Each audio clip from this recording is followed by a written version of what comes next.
Oh my goodness, it's Monday, and the Tennessee Volunteers are 6-0 after a victory against Alabama. I'm here with Josh Dobbs with our special guest, center for the Tennessee Volunteers, Cooper Mays. How are we feeling, Cooper? Pretty good. Pretty good. Man, you gotta be feeling great. It's been a great weekend, man. Where do you rate this weekend of all your football weekends? Gotta be number one. You know what I'm saying? I don't think there's any other answer. Got I mean, I've had some. Florida was really cool, but definitely this is probably the highlight of my football career for sure. Let's go. Probably, you think it's the highlight of your life? Highlight of my life was being born. You remember that? It was awesome. It was a crazy day. What about the umbilical cord? What happened with that? We had to snip it pretty quick. just like we'll snip that from this video. No, I'm just kidding. We can leave it there. So, I mean, dude, it was crazy after the game. I mean, we'll talk about the game here in a second, but as soon as the game ended, how quickly were you in the middle of all that stuff? Yeah, I probably would say that I had a tougher time post game than during the game. Like I was way more tired and like lathered up. Like I felt like I was in the middle of like WrestleMania or something. Like I was kind of confused because I've never been a part of something like this, so like I didn't really know what to do. I was just like, what did people do? People were just like hanging out. Yeah, well, I thought we were like I immediately went over to the family section with my mom. And then I was like, well, I got to rally up with my teammates. I guess we're over there in front of the band. So I started fighting through like thousands of people, like no joke. Like, and that's all the way across, right? Like it was probably a good like 70 yards of people, like just like shoulder to shoulder, like getting through it. Took me probably 25 minutes to make it across the field. And then I got there and nobody was there. So I was like, I don't even know what to do now. So I had to hop in the stands because it was easier. Oh my God. Like, it was easier to walk through like the stands and just go up like some rows and make my way back across the stadium. So I like went about 10 rows up in the stadium and walked my way back. It was your full football uniform, just walking through the stands up to the game. Yeah, I was like, guys, can I please, like, people were like funneling down like through the steps into the stadium. I was like, guys, can I please just get up here? Like I'm so tired. Like I was like I'm about to pass out. Like my vision was blurry. I was starting to, get tunnel vision. I was like, guys, can I please just get through here? And they're like, yeah, of course. Everybody like it was like kind of like parting the Red Sea a little bit. Yeah, that's cool, man. There were so many people out there, dude. Like I remember seeing clips of guys like right in the middle of the field, in the middle of the crowd too. I bet they didn't get in the locker room for I don't even know how long. Like they just physically weren't even able to get to the locker room because there were so many people on the field. I probably didn't get in the locker room until about like 25, 30 minutes after the game.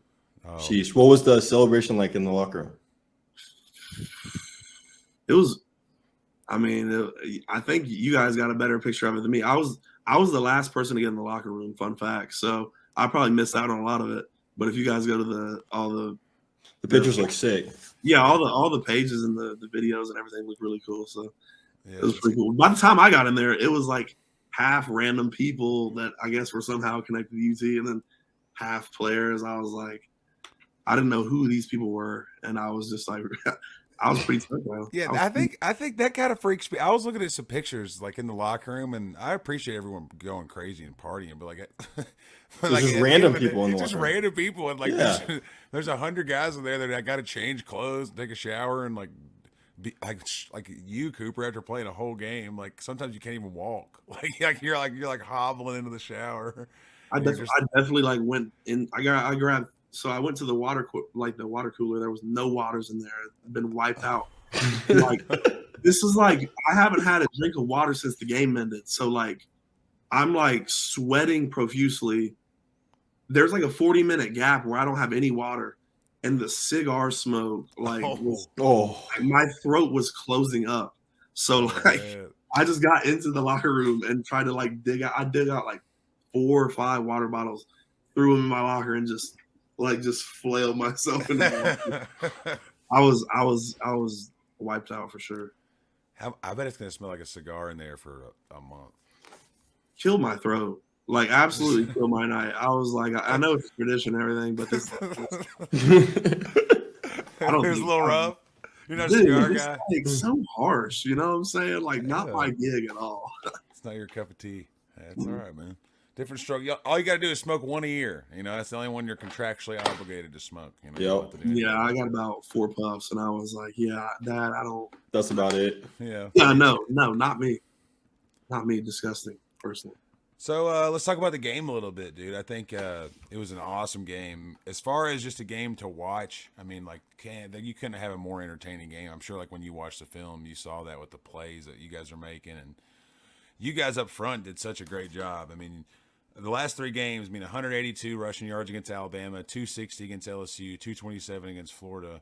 And obviously, on top of those rushing yards, last game, there was 385 passing yards. So you guys are clicking, dude. And hats off to you guys. It seems like you guys have found a groove. Is that what it feels like on your end over there?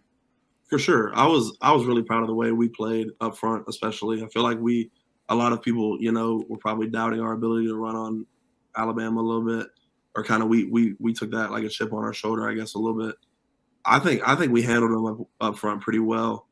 I thought we were in control of the game the whole time, the line of scrimmage, and I think the epitome of like the game. If you look at like run wise, go look at the QB sneak in the third quarter. I mean, we got no joke, like 6 yards on a QB sneak. Yeah, your guy was laying face down on top of a D lineman, just parallel to the ground. So yeah, that's a great feeling. That's a great dominant block. Let's go, Cooper. Dominant contact. I gotta find that clip, dude. Dude, find it. It was pretty. I mean, I'm an undersized guy, as most say, but so when you get the full flip over on someone, it's a good feeling. For sure, man. Yeah. So talk about the emotions of watching the kick at the end. Because I was up in Cleveland, we were all sitting watching the game, and like it was like Coop, Ronnie Harrison, like Jed, and they're all like obviously talking smack about Bama, and so like just the emotion, you could feel it through the camera. How was it on the field? Yeah, I was standing next to my my O-line coach, like shoulder to shoulder. And when it got kicked, I didn't know. I still don't know to this day if it was like tipped or like I think it was like tipped. That. Yeah, I saw a better angle that was more like up in the air, and I think they got over the A gap on the right side, and I think it was number 47. Dude, yeah, for sure. Like I saw it, tumbling, and I was like, that just doesn't look good. I was like, no way, because I knew it was a 40-yard kick. I knew it was going to be a long kick anyway. But if like as well as I do, like if you get a 40-yard kick, if like anything touches that ball, like it's usually not going to make it. I was so surprised when it went in. My line coach was just like, he jumped up on me, like was hugging my neck. I was holding him. I was picking him up. I think apparently he was crying on my shoulder. I can't hold you up. I think it's pretty funny how you said it was more tiring after the game than during the game, man. I could totally see that, man. I could just try to swim through all that stuff at the end. I mean, well, like how long were people in the stadium for? Just like the whole night? Till I went in, like a good 40 minutes after the game, they were still out there deep. Dude, I'll tell you this, dude. So last year I went to Michigan versus Ohio State when they beat Ohio State in the Big House, and then 2 days ago in Knoxville. That game had absolutely couldn't even put a finger on Saturday. Like the city, the way the fans reacted, dude. Like I think that's just so like every game too. It seems like the fans are back louder and earlier and staying later. Dude, and I stayed out of the game. I didn't go to the game. After the game, I went down there. But during the game, I was just out on the strip, dude. There's most people I've ever seen out there. I mean, I think you get the city on your back, man. I think that's got to feel pretty good. How do you now with all that pressure from the city and everybody loving you? How do you shake that and just kind of get back to work? That's a hard job, winning Saturday and just coming right back Monday back to work. So. What do you do to shake that? I kind of think it just depends on the person. Personally, you guys know me. Y'all have probably been around me and talked to me long enough to realize that I don't really care much about. That's right. Yeah.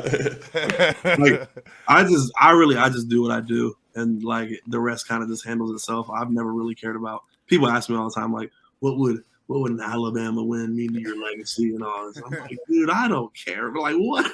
Yeah. Like, dude, like it's game. It's the next game. You know, that's all. Yeah. That's really like people say that like cliche, but like that's truly how I feel. Like I just got a job to do, so that's my job done. And I think that's the right 100% the right way to approach it. You know, every now and then you got to kind of take a deep breath and just say, you know, look what I've done. But you know, you got to know the time and the place for that. And a lot of the time and the place as a fan, it's a lot more often you get to kind of kick the feet back and go, you know, like you got a couple days to relax. And when you're playing, you can't. You know, you're in it. You're in it right as soon as that game's over. You're right back in it again. Oh yeah.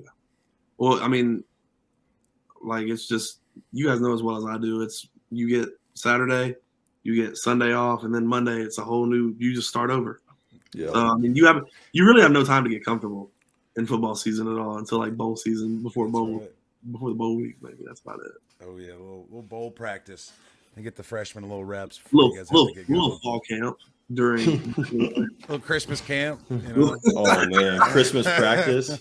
How miserable is that? Oh, that's one of the dude, hardest. I had to pull up to Nashville on Christmas Day for like recording the bowl side. I was like, yeah, that's what happened to us. I think one year we had to be back on Christmas, and then the next year was be back Christmas Eve and practice Christmas morning. See, that's just not. I don't think that's like right personally to me. You know, like I agree. It's just they try to get as many bowl games into those days, and then when they've jam packed them so much, they just kind of bleed over into the month of December and January. Yeah. So it's kind of like a mountain, you know, up at the tops, the playoffs, you know, but down here. But I mean, like Christmas, you should hold like Christmas. Like I feel like Christmas should be off on like that's just like such a widely like practice holiday. There should be no reason why you should have practice away from your family on like Christmas Day. Yeah. Like there's so many other days in the year to play football. Like why are you putting it on Christmas Day? Yeah, at least like one day.